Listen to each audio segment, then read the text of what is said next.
बात समझ आ रही है। अब ये सदके का सामान करें क्या? सबसे पहला मामला ये है कि अब हम इसको कर दिए बड़े का गोश्त हल्दी लगा करके, तो उसको करेंगे क्या? तो उमूमन गोश्त कोई नहीं लेता है। अगर कोई मुसलमान गरीब है तो वो सदका खा सकता है, लेकिन ये अगर आपने अपने जिस्म से उसको उतार दिया है तो उसको ना दे, बल्कि उसको किसी वीराने में डाल दें, या तो फिर क्या नाम है, जानवर कुत्ता बिल्ली है उनको खिला दें। जो ज़ोहल का सदका है वो मसूर है और काला नमक, दोनों में से एक रहेगा तो भी चलेगा और दोनों मिल जाएं तो भी चलेगा।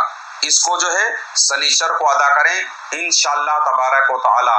तमाम तरह की आप पर काला जादू, सफेद जादू, किसी भी तरह की बंदिश, रुकावट, तमाम तरह की बीमारियां, जो भी मुश्किलात हैं, आप ज़ोहल और मरीख ये 2 दिन का सदका अदा करें इंशाअल्लाह तबारक व तआला।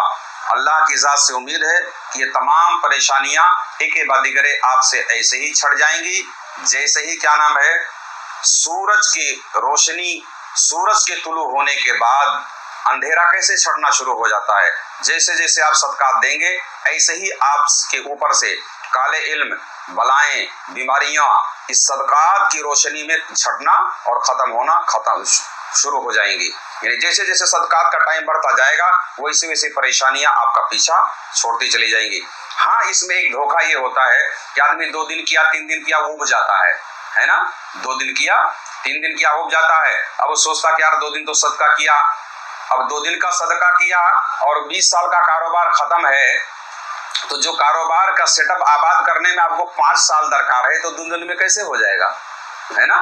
तो ये कोई बहुत बड़ा मुश्किल सदका भी नहीं है, इसको आप अदा करते रहें। बीमारी में तो आप क्या नाम है 4-4 साल लगा दिए हैं दवा डॉक्टरों के पीछे घूम घूम के, मुँह से तो आप नहीं उबे, एक के बाद दूसरी तदबीर, दूसरे के बाद तीसरी तदबीर, लेकिन सदके में आदमी उब इसलिए जाता है क्योंकि उसको शिफा मुकद्दर में उसके नहीं होती है, कोई परेशानी है ना में घिरा हुआ है, दूसरी तदबीर लगाने से नहीं उठता है, बाकी सदका करने से उठ जाता है। तो याद रखें, आप सदके को बिल्कुल नजरअंदाज ना करें, इंशाअल्लाह तमाम तरह की परेशानियां आपकी दूर होंगी। अल्लाह ताला